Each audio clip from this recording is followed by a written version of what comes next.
তাহলে তো স্যার নদী পার হলো স্যার যদি একটা ফল করে আরো মিনিস্টার্স এমপিরা থাকবে, দাঁড়ানোর স্পেস, আবার প্রেসের লোকজন যাতে ছবি নিতে পারে ওইদিকে একটু ওইভাবে জায়গা রেখে।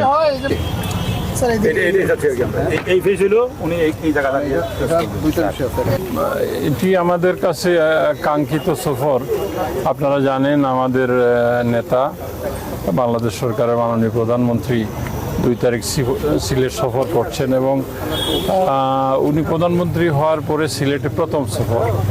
তো এই সফরকে কেন্দ্র করে আমরা সিলেট শহরকে এবং নগরকে আমরা ওনার আগমন বার্তা কাছে পৌঁছে দেওয়ার জন্য আমরা নিয়েছি। আর বিশেষ করে উনি যে কর্মসূচিগুলো আসছেন সেগুলোর মধ্যে আমাদের সিলেট শহরকে একটি নান্দনিক শহর হিসাবে প্রতিষ্ঠার জন্য উনি আমাকে বলেছিলেন যে গ্রিন সিটি এবং সিলেট ক্লিন সিটি হিসাবে প্রতিষ্ঠা করা। সেই গ্রিন সিটি এবং ক্লিন সিটির যে প্রতিশ্রুতি বাস্তবায়নের জন্য মাননীয় প্রধানমন্ত্রী একটি প্রকল্পের ভিত্তিপ্রস্তর স্থাপন করবেন। সেটি হচ্ছে সুরমা নদীর 2 তীরে এমব্যাঙ্কমেন্ট দিয়ে বন্যা প্রতিরোধ করা, ওয়াকওয়ে নির্মাণ করা, এইটাকে বিউটিফিকেশন করা, সুইচ গেট সহ আনুষ্ঠানিক যেগুলো সিলেট নগরীর 15 কিলোমিটার সুরমা নদীর 2 তীর সংরক্ষণ করা। এই প্রকল্পটি ভিত্তিপ্রস্তর দিবেন। তাছাড়াও আমাদের নতুন কুড়ি জাতীয় কর্মসূচি, নতুন কুড়ি ক্রীড়ার উদ্বোধন তিনি করবেন।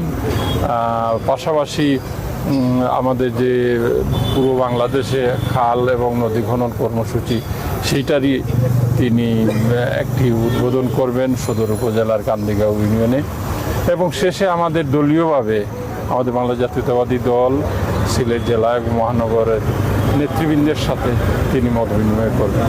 এগুলো নিয়েই আমি জেলা বিএনপির সভাপতি বা সিটি কর্পোরেশন প্রশাসক হিসাবে এই কাজগুলো দেখভাল করছি। এইখানে এসেছি আমাদের সিলেটের জেলা সহ সিটি কর্পোরেশনের সিনিয়র কর্মকর্তাদের সাথে নিয়ে যে আমাদের ভিত্তিপ্রস্তর স্থান এবং এখানে একটি সুধী সমাবেশ হবে, এইগুলো দেখভাল করার জন্য। আশা করি 2-1 দিনের মধ্যে অনেক কিছুই আপনারা দেখতে পাবেন এই সিটিতে। আর ওনার 2 তারিখের আগমনকে আমরা স্বাগত জানাই।